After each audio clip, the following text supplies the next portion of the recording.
Hi guys, and welcome back to the channel. We are back with a new video, and I'm sorry it's taken so long for us to get a video out. Life had got in the way, but hopefully we are now going to be back to putting out some more regular content for you guys, and I do appreciate your patience, and I do appreciate everyone that has subscribed to the channel in the time that I have been away. Now, one question that has always bugged me throughout the series is, during the Prisoner of Azkaban, Hermione uses the time turner a lot.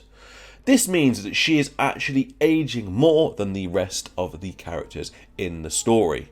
So my question is, how old is Hermione? So, to figure out exactly how old Hermione is, there's a few things we need to figure out first, and that is exactly how many subjects she is taking in a specific week. We can do this by first of all looking at how many subjects an average student is taking per day, and then round that up to the week. Luckily, in the books we do get context of how many subjects a student takes within a week. When we look at the book The Order of the Phoenix, Ron states this. "Look at today," groaned Ron. "History of magic, double potions, divination, and double defense against the dark arts. Binns, Snape, Trelawney, and that Umbridge woman all in one day." So, from this sentence, I've created a timetable to suggest what an average day at Hogwarts might look like. I am going to be taking some creative liberty with this because we don't actually have an official timetable. So, as you can see here, we have the first period, which is going to be an hour-long period. We then have a 15-minute break. After that, we are going to have a double period, which I do not believe is going to be exactly 2 hours, because I'm going to take out the 15 minutes from the break to make the next period an hour and 45 in total. After this, we have an hour-long break. That means that the afternoon classes will continue from 1 o'clock. When we look at Hermione's timetable later on when she's doing her exams, it states that her first afternoon class is 1 o'clock, so this would line up with that perfectly. We then have the exact same format in the afternoon, where we have an hour lesson, followed by a 15-minute break, followed by an hour and 45-minute class, which is classed as a double class. Obviously, if you're not doing a double class, you would just move between lessons in between this time. From this, we can see that each student does 6 lessons per day, and that is a total of 5.5 hours. 5.5 hours times by the 5 days is 27.5 hours per week that they are actually in lessons. The next question we need to answer is, how many lessons are the students taking? On Pottermore, it states that all students from year 1 must take 7 specific lessons. These lessons are Transfiguration, Charms, Potions, History of Magic, Defense Against the Dark Arts, Astronomy, and Herbology.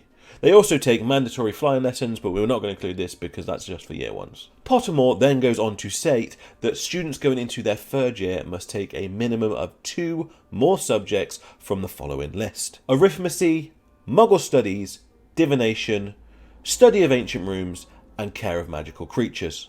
Ron and Harry, who are the average student, take the 2 subjects, and they decide to do Care of Magical Creatures and also Divination. This will mean they are doing a total of 9 lessons.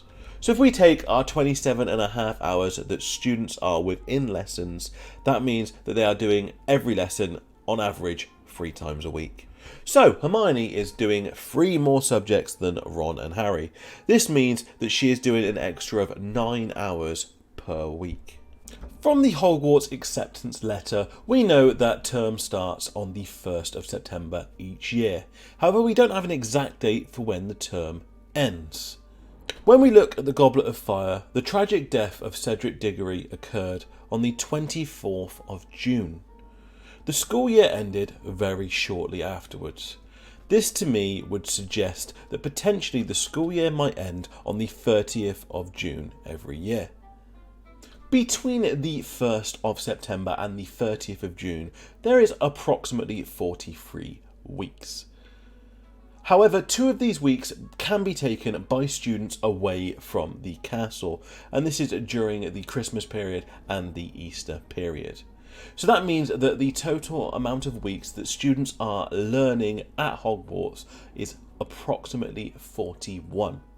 So if Hermione is doing 9 extra hours every week for 41 weeks of the school year, that means that she is doing 369 hours extra work than the rest of the students in that school year.